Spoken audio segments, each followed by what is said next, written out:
ఈరోజు మీకు ఒక చాలా ఇంట్రెస్టింగ్ స్టోరీ ఒకటి చెప్పబోతున్నాను. యుఎస్లోని టెన్నెసీ ప్రాంతంలో నలుగురు అక్కచెల్లెలు ఉండేవాళ్ళు. వాళ్లకు తల్లిదండ్రులు లేకపోవడంతో అమ్మమ్మ తాతయ్య దగ్గరే పెరిగారు. వాళ్ళిద్దరూ కూడా ఎదుటి మనుషులు బాధపడుతుంటే సహాయం చేయాలనే తాపత్రయం కలిగిన వాళ్ళు. వాళ్ళ నుంచి వీళ్ళకు కూడా ఆ అలవాటు వచ్చేసింది. ఆ అక్కచెల్లెలు నలుగురు పెరిగి పెద్దయి జీవితంలో స్థిరపడ్డారు.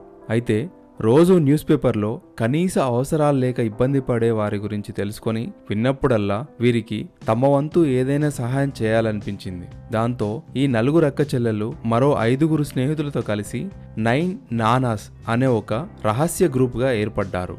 లాండ్రీ లాంటి పనులు సొంతంగా చేసుకొని ప్రతి నెల కొంత డబ్బు పొదుపు చేసుకునేవారు. ఆ డబ్బుతో ఎవరికి వారే ఇంట్లోనే కేకులు తయారు చేసేవాళ్ళు.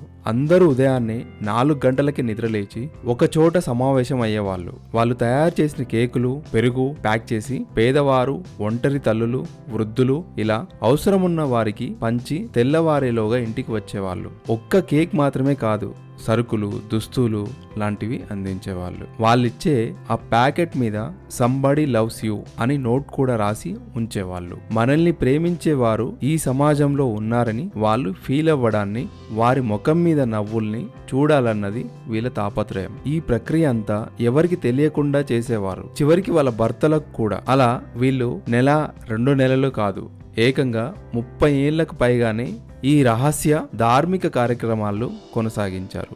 అయితే 9 మందిలో ఒకరైన మేరీ ఎలెన్ అనే మహిళా భర్త ఒకరోజు దీన్ని గమనించారు.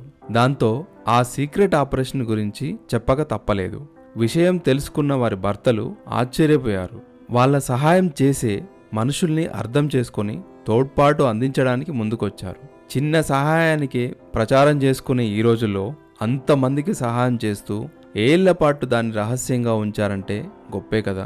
ఆడవాళ్ళు అనుకుంటే ఓ విషయాన్ని ఎన్ని రోజులైనా తమలో తామే దాచుకోగలరని ఈ సంఘటన నిరూపిస్తుంది.